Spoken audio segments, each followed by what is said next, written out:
Amém. Obrigado. Saúde os irmãos com a paz do Senhor. Boa noite a todos. É uma alegria poder estar aqui com os irmãos. Hoje de manhã estivemos compartilhando um pouco do que Deus tem feito em nossas vidas com a igreja, mas eu acredito que nós temos um público diferente agora à noite, e eu vejo aqui que tem alguns irmãos, amados amigos, de quando eu morava aqui em Umuarama, e eu fico muito feliz em revê-los, e é um privilégio estar aqui e poder compartilhar aquilo que Deus não somente tem feito nas nossas vidas, mas no campo missionário de uma forma geral. Como o pastor Matias falou, nós somos missionários na África do Sul, nós trabalhamos na fronteira de Botsuana com a África do Sul e desenvolvemos alguns ministérios ali. Hoje pela manhã, os irmãos que tiveram pela manhã tiveram a oportunidade de ver um vídeo que nós passamos do trabalho que nós realizamos lá. Agora eu vou tento aqui meio que salvar um pouco do tempo, né, economizar um pouco do tempo. E nós não vamos ver o vídeo não, mas eu vou conversar com vocês, vou passar um pouquinho do trabalho antes de nós entrarmos na palavra de Deus. Irmãos, nós temos um trabalho, aliás, desenvolvemos 4 ministérios na África do Sul, trabalhos que nós enfrentamos e resolvemos encarar, apesar de todas as dificuldades, os problemas que o campo missionário africano apresenta.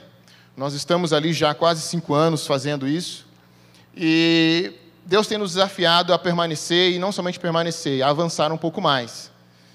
E nesses ministérios que eu gostaria de compartilhar com os irmãos, de comunicar com os irmãos, eu quero principalmente pedir uma coisa para os irmãos. Eu sou um crente meio pidão, assim, sabe? Eu queria pedir que você fosse um parceiro meu na oração. Nós precisamos da sua oração. Nós somos em 4. E na nossa cidade nós somos 5 brasileiros. Nós somos uma família, eu, a Vanusa, minha esposa, meus filhos também, a Daça e Caleb, os meus filhos. E tem mais um brasileiro que nós achamos perdido lá, que estamos tentando trazer ele para Jesus e estamos trabalhando nisso. Mas o nosso trabalho se divide em 4 partes. Mas antes de falar sobre esse trabalho, eu gostaria de falar sobre o lugar. A África do Sul, irmãos, é um país de muita diversidade. Em primeiro lugar, e o que mais traz a diversidade na África, é a questão da língua. Nós temos ali, só na África do Sul, você sabe que a África, o continente, são 52 países. E a África do Sul é o país que está no extremo sul do continente. Só que dentro do país, ele é dividido, podemos dizer assim, em 9 etnias, 9 tribos. E cada uma dessas tribos, ela fala na sua própria língua. Então, nós temos lá o Zulu, o Kossa, temos o Xangana, o Venta, são 9 línguas diferentes. Mas o país, ao todo, possui 11 línguas, sendo que 2 são oficiais. Então, temos ali 9 línguas tribais e mais 2 línguas oficiais, que seriam o inglês e o africâns. E o africâns é interessante, é a língua praticamente que faz a divisão, podemos dizer assim, étnica da África, que é a língua falada pelos brancos. Os brancos falam africâns, que é uma mistura de alemão com holandês. Os negros falam as línguas tribais, que são as línguas de cada uma das suas regiões. Então, se você dividir o país em 9 tribos, você vai em cada lugar da África do Sul, você vai encontrar uma tribo diferente que fala uma língua diferente. E todo mundo fala inglês. Ou seja, o inglês é a língua que une a nação. O problema para nós, eu estive comentando com os irmãos pela manhã, é quando nós viajamos. E quando você está num lugar, você se dedica àquela língua, mas se você viaja 1 hora, 1 hora e meia, você já está entrando numa outra região, de uma outra tribo que fala uma outra língua. E isso é um desafio para nós.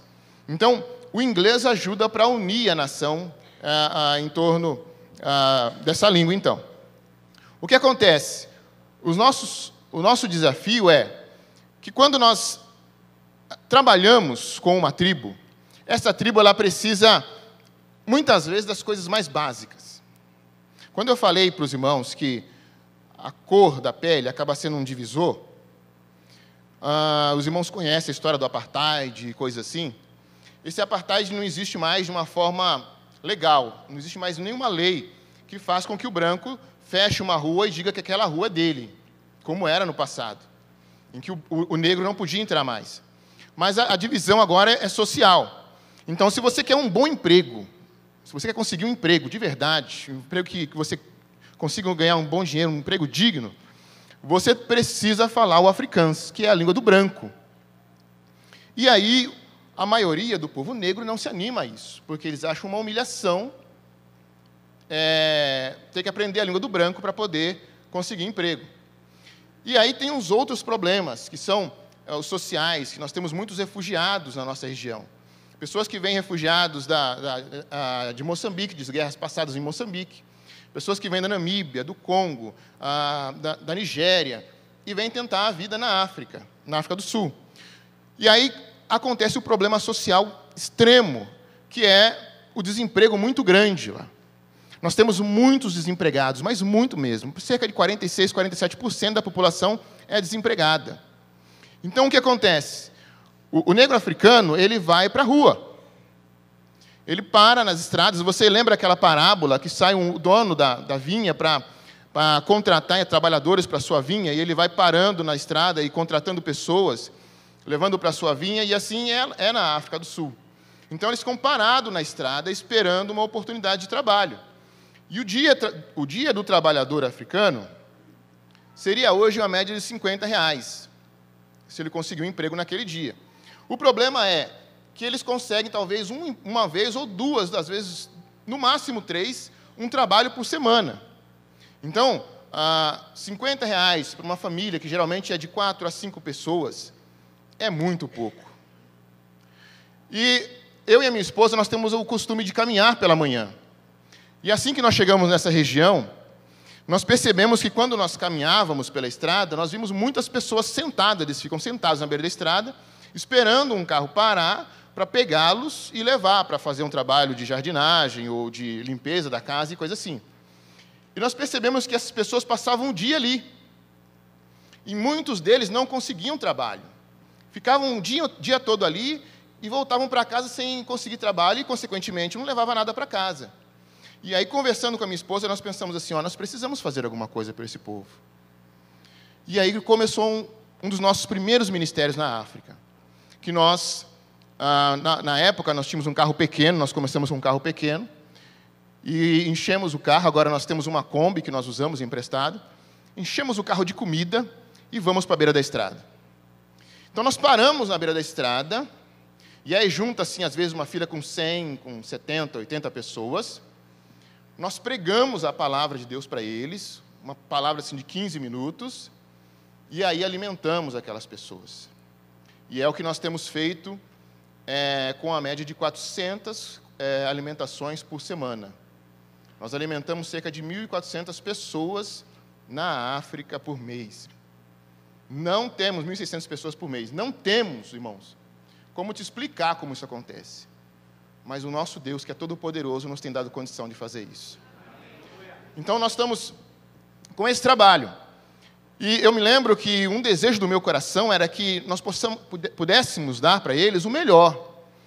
E quando nós começamos, nós dávamos para eles o suco, dávamos para eles uma fruta, fazíamos uma comida, como eu falei para os irmãos, assim, bem apimentada, porque eles comem bastante pimenta na África, mas... como eu comentei para os irmãos, olha, às vezes, eu sei que eu não tenho lá muitos cabelos, né? Mas eu me sentia arrepiado comendo aquela pimenta que os africanos comem. Então, toda vez que você vai comer uma coisa na África, você perguntar quanto de pimenta, qual a intensidade do fogo dessa comida aqui, antes de comer. E nós servíamos para eles. Então, nós tínhamos lá um suco, uma fruta, uma sobremesa. Isso foi quando nós chegamos lá. Mas aí veio a crise aqui no Brasil. E, consequentemente, nos afetou lá também. Então, nós cortamos, irmãos, muitas coisas que nós dávamos para eles. Mas continuamos alimentando eles, 1.600 pessoas, 1.600 refeições por mês nós distribuímos na África. E aí, eu explico para você nosso segundo ministério.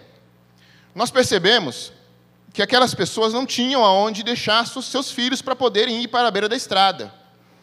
Então, o que acontece? Eles precisavam deixar as crianças fechadas dentro de casa. E você sabe, irmão, nós temos muito conforto e não percebemos isso. Mas na região que nós trabalhamos, eu trabalho com o povo Suana, na região, nas vilas onde esse povo mora, as casas são exatamente assim. A média de 5 a 8 pessoas por casa. As casas não passam de 20 metros quadrados. E as casas são feitas de zinco. Você sabe aquele material, aquele alumínio, não sei como é que chama, já perdi aqui a palavra, mas feitas de zinco. Pensa numa casa, irmão, que é um calor terrível no verão e é um frio que ninguém aguenta no inverno. Então, são muitas crianças dentro, e uma coisa que eu percebia, e eu não entendia por quê. Eu passava entre as casas, assim, e eu via que eles dormiam do lado de fora. Depois eu entendi. É por causa do calor. Eles não conseguiam ficar dentro da própria casa deles.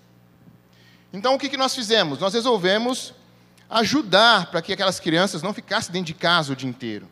Então, nós temos agora uma creche lá.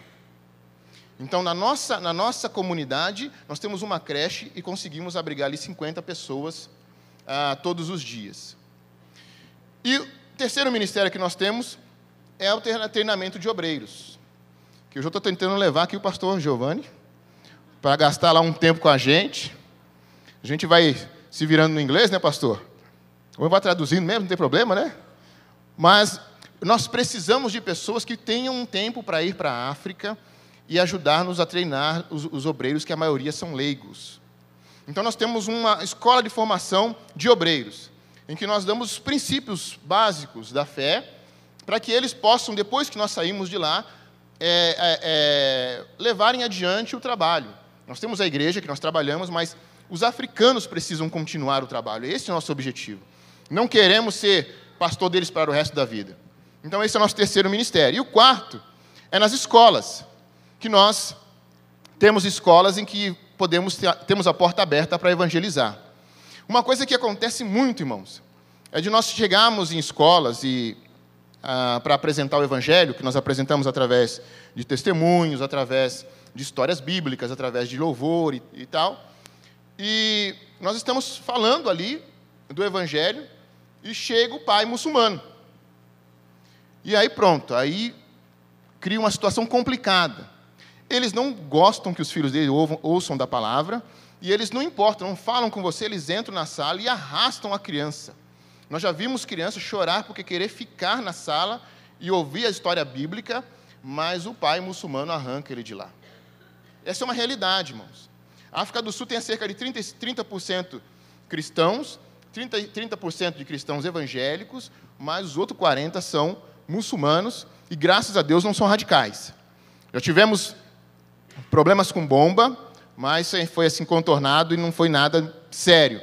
Mas eles têm tomado conta da África. Para os irmãos terem ideia, um dos nossos amigos, colega de missão, ele teve a igreja dele completamente metralhada no norte. Os irmãos estavam adorando a Deus e o grupo de terroristas por fora da igreja. Isso você não vê na TV. Mas mesmo por fora da igreja, eles nem entraram. Eles metralharam para dentro da igreja. E naquele dia morreram 12 irmãos nossos. Você entende, irmão? Então, é um desafio para nós.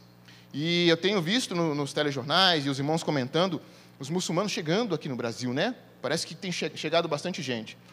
E sabe, irmãos, eu vejo isso de duas formas. Eu vejo isso como nós devemos encarar isso. Você pode achar que isso é uma ameaça. Você pode encarar a chegada desses muçulmanos aqui ao Brasil como uma ameaça, mas você pode também encarar isso como uma grande oportunidade.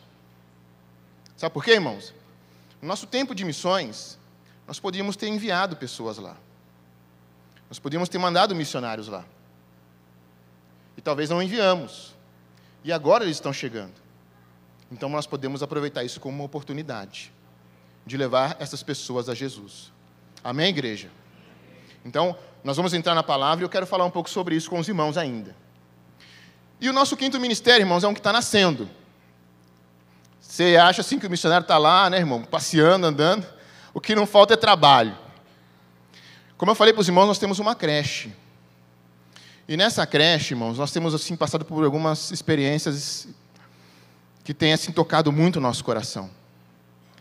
Nós tivemos um caso de uma mulher que chegou lá, ela falou que ia para a beira da estrada procurar um trabalho, e ela deixou uma criança conosco lá. Deixou o telefone, deixou os dados de contato dela e tudo, e foi. Diz ela que ia procurar um emprego, ficar na beira da estrada. Essa senhora nunca mais voltou.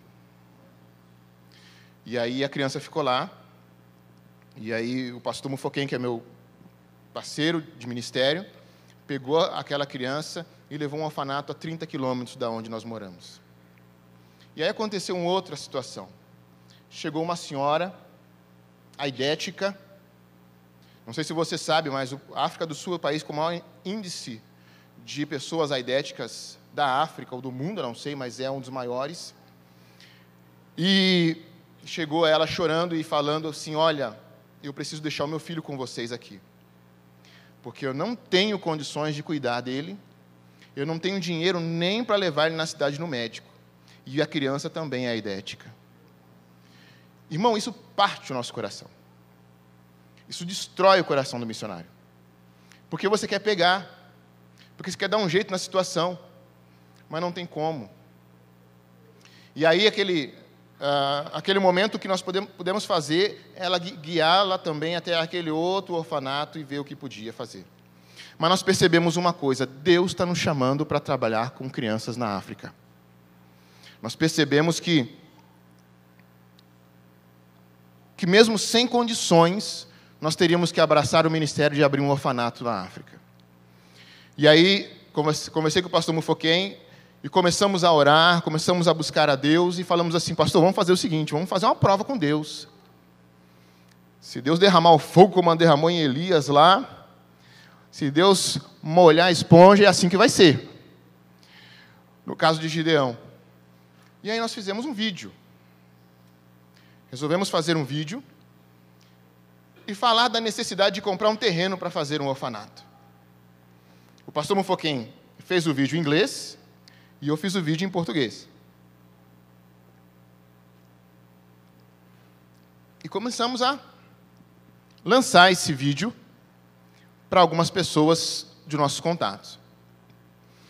E aí, eu estava ainda enviando o vídeo. Minha esposa já tinha enviado um tempo, uns minutos antes, mas eu estava enviando ainda por WhatsApp, Facebook, e começamos a colocar na rede. Falei, se Deus quiser que saia um orfanato aqui, Ele vai preparar esses 10 mil reais para comprarmos o terreno. Irmão, não deu nem meia hora. Para a glória de Deus, não deu nem meia hora. Nós recebemos uma ligação daqui de Londrina, da direção da missão. Esse vídeo chegou lá em Tibagi, numa fazendeira, uma senhora milionária, e ela falou assim, olha, fala para o missionário que eu só não deposito o dinheiro agora na conta dele porque está fechado o escritório. Mas na segunda-feira de manhã, o dinheiro vai estar na conta dele. E estava lá, irmãos. Aí nós entendemos que Deus tem algo muito grande para nós fazermos na África. E esse é um dos meus desafios, irmão. E é por isso que eu estou aqui, para pedir a tua oração. Se você quiser entrar comigo na contribuição, amém. Nós estamos trabalhando para levantar o dinheiro da construção desse orfanato. E Deus já tem me abençoado, irmão.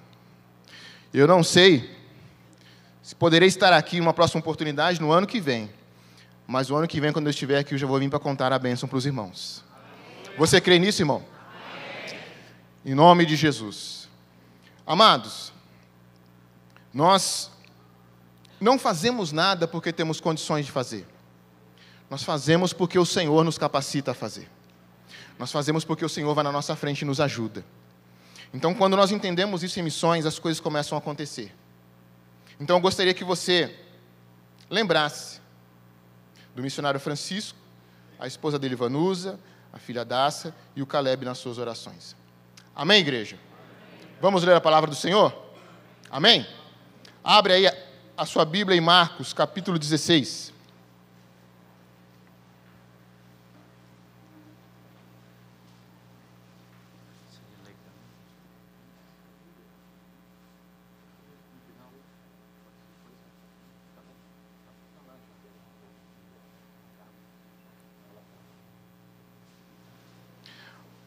Marcos, capítulo 16, nós vamos ler só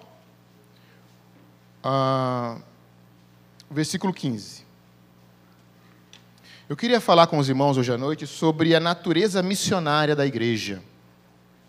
Você já parou para pensar que você é um missionário? Já parou para pensar que Deus tem um chamado missionário para você? Talvez você não tenha que fazer uma mala, talvez você não tenha que mudar de cidade, mas Deus quer você na obra missionária. Amém? Vamos lá. Marcos, capítulo 16, versículo 15. Diz assim: E disse-lhes: Ide por todo o mundo e pregai o evangelho a toda criatura. Aquele que crer e for batizado, será salvo. Mas aquele que não crer, já está condenado. Amém? Só até aí. Vamos curvar nossa cabeça, vamos fazer uma oração. Pai, nós queremos colocar esse tempo nas Tuas mãos. Queremos pedir que o Senhor ministre ao nosso coração. Precisamos de Ti. Que o Senhor, ó Deus, venha, através do Teu Espírito Santo, encontrar lugar, Senhor, nos nossos corações e trabalhar em nós. Mudar, meu Deus, às vezes, conceitos que não andam segundo a Tua palavra. Nos ajuda, Senhor Deus, às vezes, a quebrar alguma coisa que está impedindo nós enxergarmos a Tua obra na perspectiva do Senhor. Abre os nossos olhos nessa noite. Mas também ministra o nosso coração. Quebra barreiras, quebra, Senhor Deus, dificuldades que temos encontrado, ó Deus, em fazer a Tua vontade, mas que o Senhor vem, Teu Espírito Santo vem, Senhor. Encontra lugar nas nossas vidas e no nosso coração. E que o Teu nome, ó Deus, o Teu nome e nada mais seja glorificado nessa noite. É o que nós te pedimos, Senhor, em nome de Jesus. Amém. Amém. Amados irmãos, como eu falei, eu gostaria de falar sobre a natureza missionária da igreja. Interessante que nessa passagem, Jesus, antes de ser levado aos céus, antes de subir aos céus, ele vem com uma palavra para os seus discípulos, uma ordenança para os seus discípulos, enviando eles para que pregassem o Evangelho, para que eles fossem pelo mundo e, de alguma forma, transmitissem a vida, transmitissem a mensagem que Jesus havia ensinado a eles por todos esses anos. Inclusive, na parte da manhã, nós lemos quando Jesus fala assim: olha, quando vocês forem, vocês ensinem aquilo que eu vos tenho ordenado. Ou seja, aquilo que eu passei para vocês, vocês passem para outros. Então, Jesus ele chega com a sua palavra aqui, no versículo 15, e faz uma ordenança. Você percebe que é uma ordem? Que não é uma sugestão? Você percebe que aqui Jesus está falando para nós que nós devemos priorizar levar o Evangelho? Isso é claro, isso é óbvio, porque o Evangelho é que leva a pessoa de volta para Deus, é que religa a pessoa a Deus. Então Jesus, ele chega para os seus discípulos e fala assim: ó, vocês agora têm uma incumbência de levar essa palavra que eu vos ensinei durante esses 3 anos e meio de ministério que eu passei com vocês aqui. E Jesus deixa os seus discípulos, se ausenta deles ali e deixa essa nova realidade para eles. Agora, nós somos discípulos, somos pessoas que fomos treinadas, capacitadas através do próprio Mestre, recebemos agora o Espírito Santo e nós temos a incumbência de levar aquilo que nós aprendemos do Mestre. Então, os discípulos, eles têm agora uma tarefa que eles vão, a partir daí, fazer sozinhos. Agora não tem mais Jesus para chamar na hora que o barco começar lá a receber aquelas ondas enormes. Não tem mais Jesus para chamar, ó Senhor, vem o Senhor expulsar esse demônio aqui, porque nós não estamos conseguindo fazer. Agora começou eles, como igreja, eles como povo de Deus, a fazerem aquilo que Jesus havia ensinado, feito na prática diante deles. E interessante que Jesus ele não fala assim, olha, vocês, os 11 aqui, os discípulos, os 11 que ficaram, vocês vão fazer algo especial, somente vocês, mas depois as novas gerações vão pregar ou vão transmitir o evangelho de intensidade diferente ou de forma diferente. Não, ele simplesmente fala, olha, ide por todo mundo, ou vão vocês aí agora, e preguem a palavra, preguem o evangelho a toda criatura. E interessante, irmãos, que quando se fala em pregar o evangelho, nós pensamos muito na palavra verbalizada. Nós pensamos muito na palavra que nós pregamos, de púlpito pregamos, ou que temos a condição de irmos a um culto numa praça, ou coisa assim, ou num programa de televisão, ou num programa de rádio, ou transmitir a mensagem de uma forma que alcance mais pessoas, através de internet, por exemplo. Mas Jesus aqui desafia os seus discípulos simplesmente a passarem adiante o evangelho. E isso ele não está classificando essa pregação para aquelas pessoas que são mais letradas. Não está falando aqui que os mais cultos vão fazer isso. Não está falando que aqueles que recebem um treinamento missiológico ou um treinamento teológico para serem enviadas e fazer isso. Ele fala, olha, vocês igreja, vocês discípulos, vocês meus servos, vocês vão transmitir aquilo que eu ensinei para vocês. O que nos traz, irmãos, de uma forma muito séria, ao mesmo nível dos discípulos, ao mesmo nível dos apóstolos. E aí não importa, meu irmão, se você é uma pessoa muito bem formada, não importa se você é uma pessoa mais leiga, não importa se você tem um pouco mais de poder aquisitivo ou não.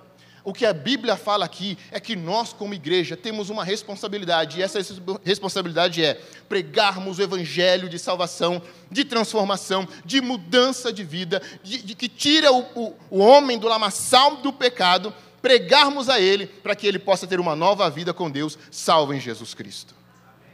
É para mim e para você. É para nós. Não é uma incumbência dada para poucos, é para todos nós. Que não importa a idade, que não importa a cor da pele, não importa a quantidade de cabelo, é todos nós. Não importa se você é um empresário, é para você também. Não importa se você é uma professora, é para você também.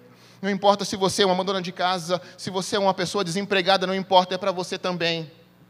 Mas sabe, irmãos, o que eu acho interessante quando eu começo a ler a palavra do Senhor é perceber que a igreja em si, ela tinha os seus pregadores. Você percebe quando você começa a ler as Escrituras, você entra em Atos dos Apóstolos, você vê que eles separam ali pessoas para serem os apóstolos, aqueles que seriam enviados, levados para o campo. Você tem aqueles que eram chamados para a diaconia, para servir na igreja, aqueles que cuidavam das viúvas e dos órfãos. Tinham todo esse tipo de gente na igreja. Sabe por quê, irmão? A igreja primitiva entendeu, há 2000 anos atrás, que ser uma igreja missionária é ser uma igreja que não está presa à pregação da palavra verbalizada. É uma igreja que vive a palavra por si só. Abra sua Bíblia comigo. Atos, capítulo 2. Olha só, irmãos, o que os discípulos interpretaram e vivenciaram a pregação da palavra naquele tempo.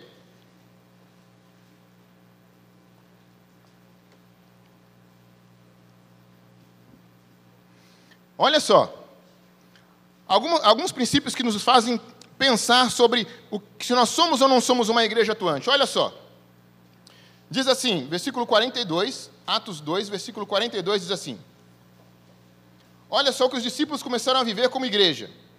E eles se dedicavam ao ensino dos apóstolos, e à comunhão, e ao partir do pão, e às ações de graça, e às orações. Todos estavam cheios de temor, e muitas maravilhas e sinais eram feitos pelos apóstolos. Os que criam mantinham-se unidos e tinham tudo em comum. vendendo suas propriedades e bens, contribuíam a cada um conforme a sua necessidade. Todos os dias continuavam a reunir-se no pátio do templo, partiam o pão em suas casas e juntos participavam das refeições, com alegria e sinceridade de coração, louvando a Deus e tendo a simpatia de todo o povo. E o Senhor lhes acrescentava diariamente os que iam sendo salvos. Vocês perceberam aqui, irmãos, que não existe uma ênfase na palavra, simplesmente na palavra pregada. Vocês perceberam aqui que a palavra aqui era vivida. E é isso que eu quero falar com os irmãos. Sabe, irmãos, nós precisamos voltar para alguns princípios que a igreja primitiva tinha e que nós fomos perdendo com o passar dos anos, para que nós possamos ser uma igreja missionária, voltarmos para a nossa natureza missionária. E olha só o que a Bíblia fala aqui no versículo 42. Os cristãos daquela época se dedicavam ao quê? Ao ensino dos apóstolos. Esse é um princípio que a igreja daquela época não largava a mão e que às vezes nós deixamos de lado. E por isso nós perdemos a nossa natureza missionária. Porque os apóstolos ensinavam aquilo que Jesus ensinava. A palavra pregada pelos apóstolos não era a palavra que, podemos dizer assim, era um costume de uma igreja, não eram lições de uma igreja, não eram os costumes de um povo. Os apóstolos pregavam aquilo que Jesus mandou eles ensinarem. E quando nós entendermos, irmãos, compreendemos que Deus tem nos chamado para sermos uma igreja mais bíblica, uma igreja que busca mais a palavra, uma igreja que procura não somente ler a Bíblia, mas trazer a Bíblia para dentro de si, viver a Bíblia conforme os ensinos que Jesus deixou e conforme os apóstolos deixaram, nós vamos voltar a ser uma igreja na natureza missionária. Porque olha só o que ele fala aqui, olha, acompanhe. E eles se dedicavam ao ensino dos apóstolos, à comunhão. Eram pessoas que procuravam estar juntas. Eram pessoas que pagavam o preço para estar juntas. Eram pessoas que entendiam que a bênção vinha na união. Eram pessoas que faziam esforço para estar entre família cristã. Essa era a diferença. Eram pessoas que estavam mais propensas e trabalhando mais para construir pontes do que muros. Nós vivemos em tempos difíceis com relação à comunhão, irmãos. Porque às vezes nós vemos o irmão na rua, passamos pelo irmão na rua, olhamos ele lá, meu Deus, eu nem quero ver aquele irmão hoje, não quero nem conversar com ele. Deixa eu atravessar a rua. Você entende? Nós não gastamos o tempo na conversa. Às vezes nós cumprimentamos o irmão na porta da igreja e falamos, irmão, como é que está? Tudo bem? Mas você às vezes não quer nem saber a resposta que ele vai te dar. Porque se ele der uma resposta que você não gosta, você não vai querer parar para tratar o problema. E a Bíblia diz que havia milagres, havia maravilhas, havia poder de Deus sendo derramado sobre a igreja primitiva, porque os irmãos tinham prazer de estar um com o outro. Prazer de conversar. Ele via naquele irmão, oh, irmão, eu tenho muito para desabafar contigo, tenho muito para conversar contigo, podemos sentar um pouquinho aqui agora, nós dois, e vamos ter uma conversa para poder abrir o meu coração com você? Isso era natural com eles. E hoje, irmãos, eu acho interessante essas questões de redes sociais. Terrível. Sabe por quê? Nós reunimos uma família toda, às vezes. É reunião de família, nem é de irmãos. Mas, às vezes, a conversa, a comunicação entre eles ali parece que é nula. Porque cada um fica no celular. Eu vi uma foto de uma família que foi visitar a vozinha, né? Não sei se você já viu essa. A vozinha está no meio do sofá, e tem netos e filhos de um lado, e mais netos e filhos do outro. Foi todo mundo visitar a vozinha, mas ela está sentadinha, quietinha, e todo mundo, cada um no celular. Entendeu, irmão? Nós precisamos voltar à comunhão. Aquele prazer de você sentar com o irmão. aquele prazer de você sentar, irmão, e falar, irmão, ó, eu percebi uma coisa. Nós não conversamos como conversávamos no passado. Eu acho que alguma coisa se perdeu no tempo. Alguma coisa foi quebrado no nosso relacionamento. Vamos tratar isso aqui hoje? É aquela capacidade, irmão, de você mesmo sabendo que você estava certo. Mas deu errado alguma coisa, mas você estava certo na relação. Mas eu preciso ir lá consertar isso aí. Eu preciso chegar lá e resolver isso aí, porque nós somos irmãos. Porque um dia nós vamos ouvir todos a trombeta, o alarido, a voz do arcanjo, e vamos todos encontrar com o Senhor. Mas nós precisamos tratar essas coisas aqui. Eu costumo falar, irmão, nós tínhamos um costume, quando eu era adolescente, poucos anos atrás, de comprar um frango. Você já fez isso, irmão? Compra um frango, um franguinho assado, e chega na casa do teu irmão lá, de supetão assim, irmão, ou não precisa nem chegar para esse supetão, dá uma ligação para ele. Estou levando um franguinho assado para a gente comer, faz um arroz aí. Mas leva o frango, né, irmão? Por favor. Não vai chegar lá. Na verdade, vou comer um frango com você, não levar o frango não adianta. Mas então, leva o frango lá, irmão. E o refri. O pastor está acrescentando coisa aqui. Ó. Então, irmãos, pequenas coisas que vão construindo pontes. Você entende? Aí você vê a igreja lá, a igreja primitiva, em que os crentes pediam para Deus, Deus abençoa, liberta Pedro da prisão, e vinha um anjo para libertar Pedro da prisão. A igreja primitiva orava pelo coxo, 38 anos naquela porta, sentado lá. Aquele coxo estava lá sentado em frente ao templo por 38 anos. Jesus, com certeza, passou ali e viu aquele homem, mas não era para Jesus curar aquele homem. Com certeza, Jesus viu ele lá. Mas quando a igreja primitiva, que orava, que tinha comunhão, falou assim, olha, vamos orar para que esse homem seja curado. Não temos prata, não temos ouro, mas em nome de Jesus, levanta e anda. Você entende, irmão? Comunhão. Lembre-se que é um dos princípios que está levando daqui para o céu. Comunhão. Outra questão. A igreja missionária de Atos dos Apóstolos é uma igreja que pagava o preço da oração. Que um orava pelo outro. E que todos oravam pelos enfermos. E que Deus fazia milagre no meio deles. E sabe, irmão, oração hoje é algo que nós precisamos batalhar muito, pastor. Eu estava ouvindo aqui os irmãos falarem, amanhã, segunda-feira, tem a segunda-feira de oração. É a oração dos homens ou toda a igreja, pastor? A igreja toda. Mas sabe, irmão, eu fiquei feliz em pastor falar de manhã que parece que uma ala aqui quase encheu, foi isso? Mas são poucos os casos de igreja que você vai assim. Sabe, irmão, você tem um relacionamento com a sua esposa ou com o seu esposo. Você já ficou um dia sem falar com ele e viu o resultado disso? Fica para ver. Fica um dia sem conversar. Se a comida não sai sem sal, você vai ter que vir a pé, porque não vai buscar.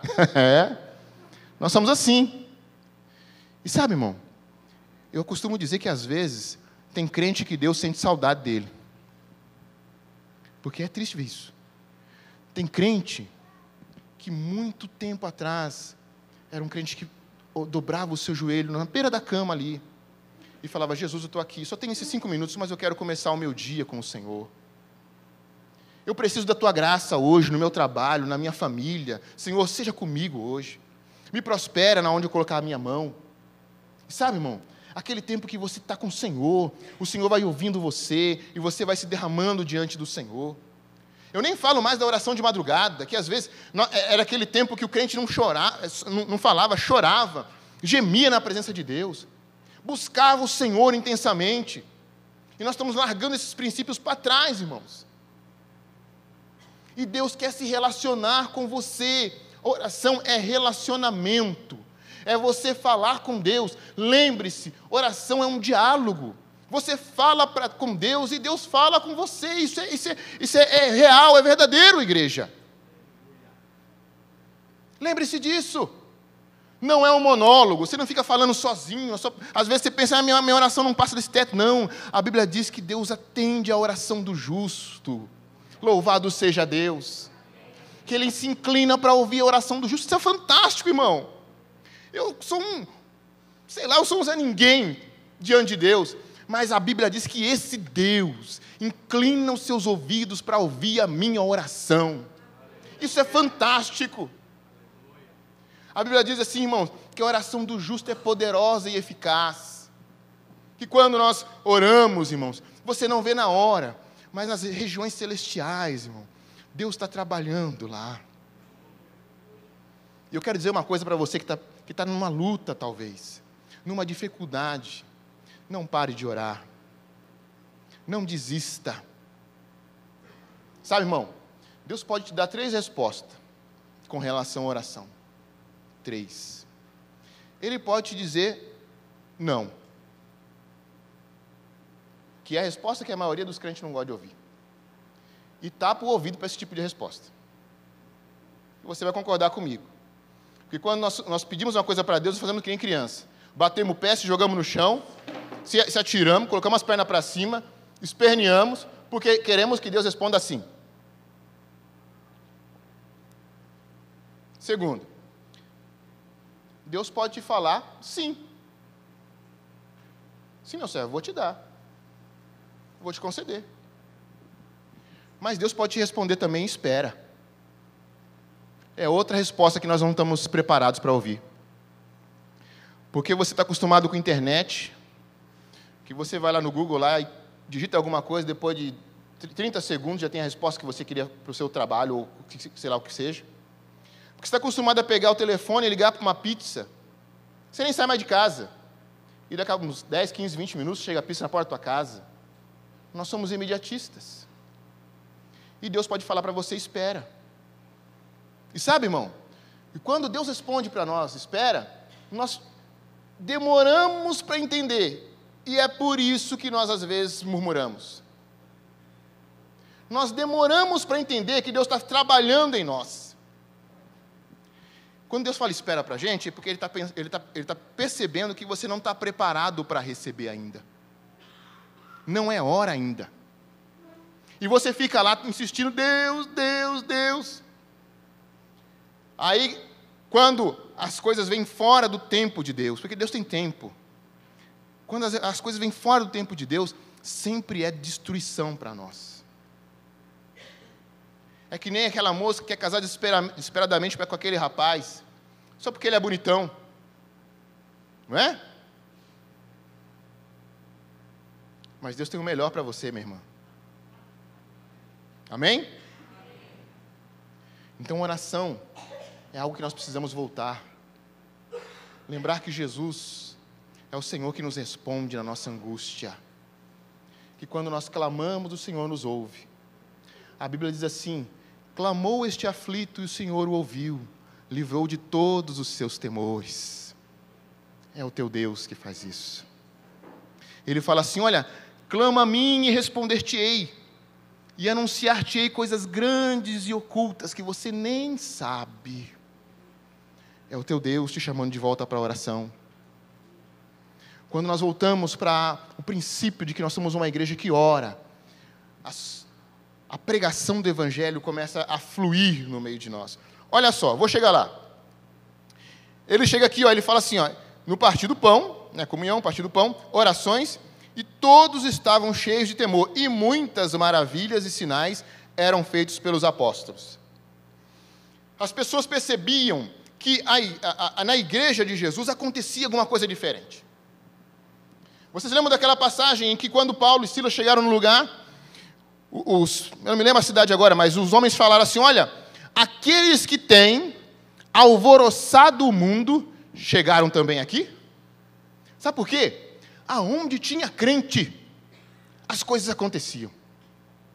A natureza missionária da igreja nos faz lembrar que nós somos um povo diferente. Que aqui é lugar de fogo de Deus se acender, pastor. Aqui é lugar onde nós sermos cheios do Espírito Santo, que Deus quer nos encher do Espírito Santo para fazermos diferença com as pessoas que lá fora estão. Eu sou diferente. As pessoas precisam olhar para mim e ver em mim uma diferença. E qual diferença é essa? É que Cristo vive em mim. E essa é a esperança que eu tenho. Um dia eu encontrar o Senhor na glória eterna. Louvado seja Deus. Igreja, nós precisamos atrair as pessoas para nós. Porque nós temos a chama do Espírito viva, acesa, fluindo em nós. A passagem bíblica diz aqui, olha, e havia temor em todos. Louvado seja Deus. As pessoas vinham, os crentes falavam assim, olha, aquele povo ali, nós precisamos tomar conta, cuidado com eles, porque eles são diferentes. Aquele povo ali, eles oram e as coisas acontecem. Aquele povo ali, quando eles levantam a mão para o céu, alguma coisa diferente acontece.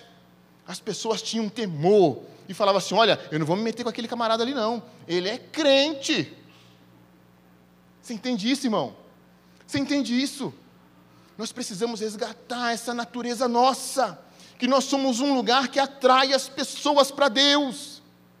Que as pessoas olham para nós e falam assim, olha, aquele povo lá é um povo diferente. Eu não sei o que eu percebo neles, eu não sei o que acontece com eles, mas eles são diferentes. Eu vejo um brilho no rosto deles, eu vejo uma luz que me chama a atenção. É assim que as pessoas precisam ver a gente. E só para terminar, irmãos, abra comigo Atos capítulo 13.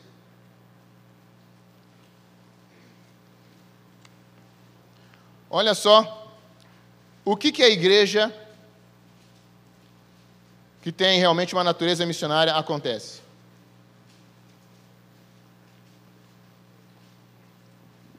Atos capítulo 13, versículo 1. Diz assim, na igreja de Antioquia havia profetas e mestres, Barnabé, Simão, chamado Níger, Lúcio de Cirene, Manaém, que fora criado com Herodes, o tetrarca, e Saulo. Preste atenção, enquanto adoravam o Senhor e jejuavam, disse o Espírito Santo, separa-me Barnabé e Saulo para a obra que os tenho chamado. Assim, depois de jejuar e orar, impuseram-lhe as mãos e os enviaram. Entendeu esse mover do Espírito Santo ali na igreja? Eles viviam numa dimensão espiritual tão abençoada, que o Espírito Santo vinha e falava com eles. E o Espírito Santo falou assim, olha, eu sei que tem mestres e doutores aí. Eu quero um mestre e quero um doutor. Vocês vão mandar para o campo missionário Barnabé e Saulo. Vocês vão mandar para o campo missionário Barnabé e Saulo, que eu tenho apartado para a obra que os tenho chamado. A natureza missionária da igreja, irmãos, faz nós percebermos que cada um de nós aqui tem um chamado diferente. E o Espírito Santo fala no coração de cada um e fala na liderança da igreja. A natureza missionária da igreja é que comissiona. A natureza missionária da igreja é que envia. Foi o que nós lemos aqui no último versículo 3. Impuseram as mãos e os enviaram. O que eu quero que você entenda hoje, irmão. Deus está chamando você para ser um pregador do Evangelho. Não para ir para campo missionário algum hoje. Não é isso. Talvez você tenha um chamado específico. Mas Deus está chamando você para ser igreja.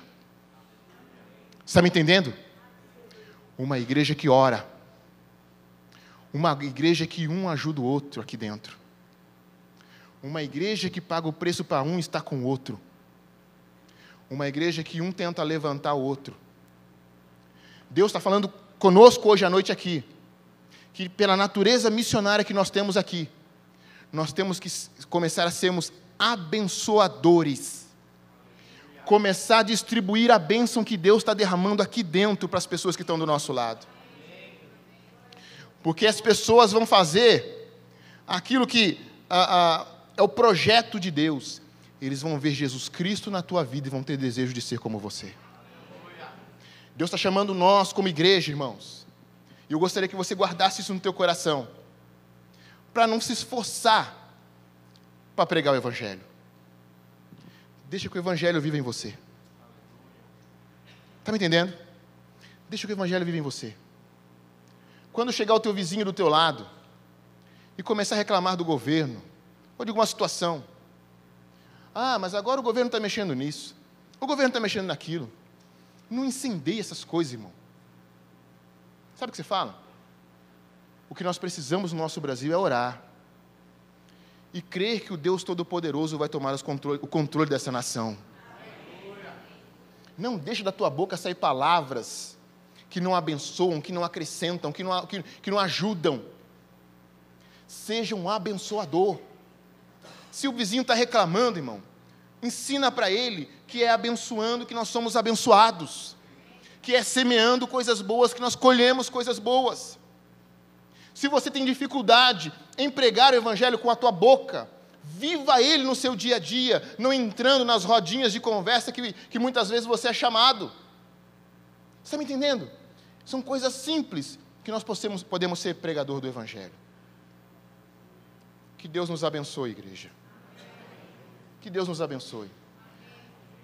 Eu pego um avião de 11 horas de viagem para atravessar esse oceano e pregar o Evangelho na África. Mas sabe por que eu estou lá pregando? Porque eu tenho um chamado específico para aquele povo. Mas eu sei que muitos de vocês aqui não têm. Mas com certeza você tem um chamado missionário, de refletir a luz de Cristo que está em você. Você naturalmente é uma igreja missionária. Então ore, abençoe. Se você tem um chamado para contribuir, contribua. Se você tem um chamado para abençoar através de uma palavra, abençoe através de uma palavra. Eu estive conversando com os irmãos hoje de manhã. Você não faz ideia o que é um missionário receber uma palavra, um e-mail no campo missionário.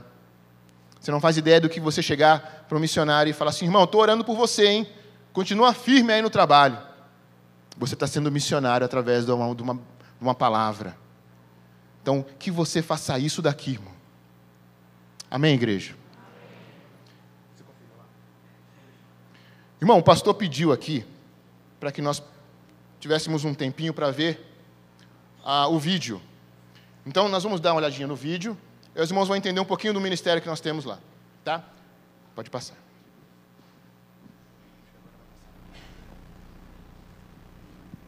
Por favor, irmãos, não saiam, tá? Não é hora de sair.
Uma salva de palmas para Jesus, né?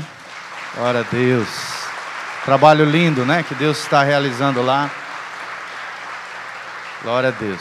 Irmãos, não sei vocês, né? Mas o meu coração, toda vez que eu escuto a história de um missionário que Deus tem feito no campo missionário, meu coração incendeia, né? Eu já fui missionário, os irmãos sabem, dos 19 aos 21 anos, na cidade do México, no México, e foi um dos melhores anos da minha vida, sem dúvida nenhuma. Hoje estamos aqui pastoreando a casa do Senhor, mas missões realmente chacoalha com o meu coração e fala muito forte comigo.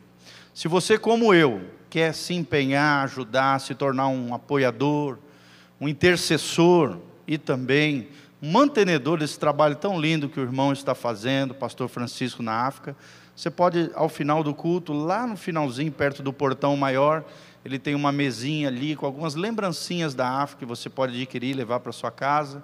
E também uma fichinha onde você vai preencher, receber maiores informações do pastor, conhecer o trabalho dele e de alguma maneira se engajar e ajudá-lo e apoiá-lo ali através de oração ou então contribuição financeira. Amém?